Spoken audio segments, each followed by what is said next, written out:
pendengar setia, selamat datang di ruang belajar audio. Saya pencerita Audio Putri, dan hari ini kita akan menjelajahi sebuah kisah cinta abadi yang menjadi asal usul salah satu tempat paling ikonik di Sumatera Selatan.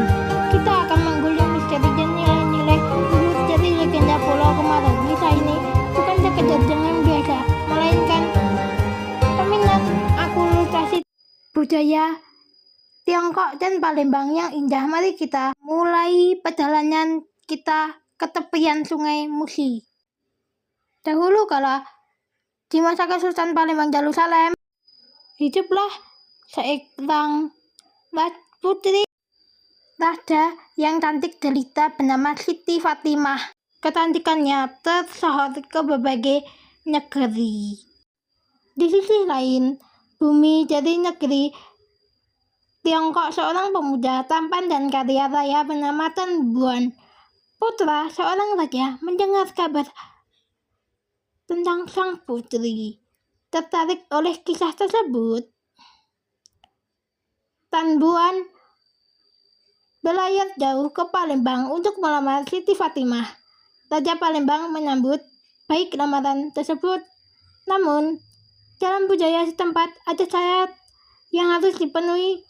Pihak pria harus menyediakan 9 guti besar berisi emas sebagai mas kawin. Tan Buan menanggupi. Ia pun kembali ke Tiongkok untuk membawa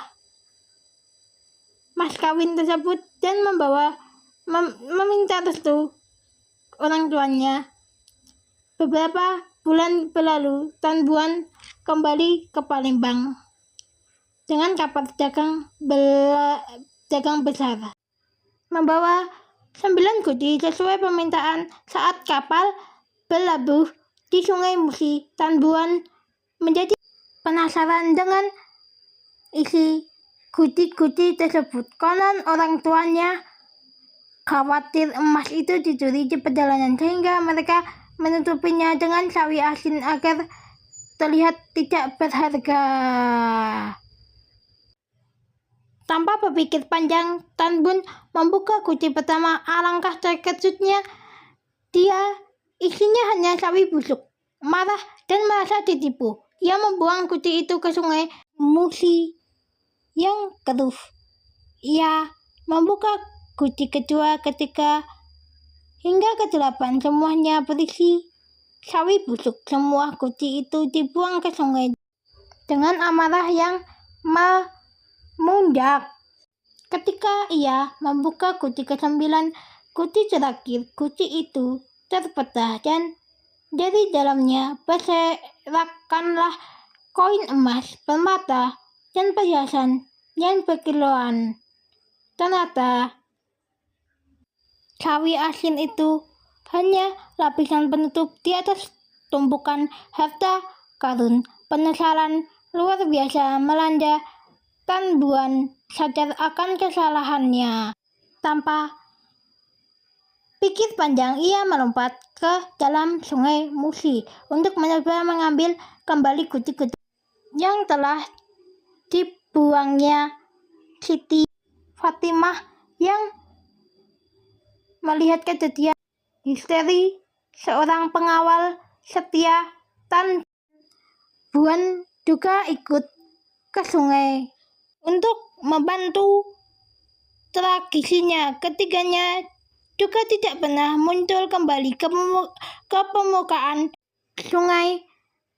Beberapa hari kemudian, di lokasi tempat mereka tenggelam, muncul sebuah gundukan tanah kecil yang lama-kelamaan menjadi sebuah pulau.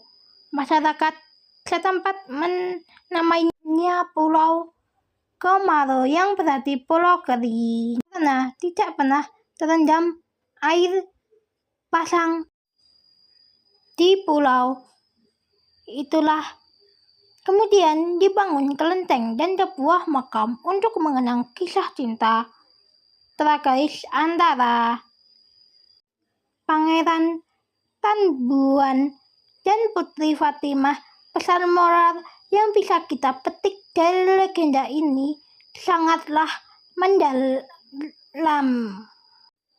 Pertama, janganlah terburu-buru mengambil keputusan hanya berdasarkan apa yang terlihat di permukaan. Telitilah segala sesuatu sebelum bertindak, agar tidak menyesal di kemudian hari. Kedua, kisah ini mengajarkan kita tentang kesetiaan dan cinta sejati yang melampaui perbedaan budaya dan negeri. Demikianlah kisah legenda Pulau Komodo yang kaya akan makna. Semoga media audio ini dapat menambah wawasan kita tentang kekayaan budaya Indonesia. Saya Benisita Utifandia Putri undur diri. Sampai jumpa di kisah menarik selanjutnya. Terima kasih.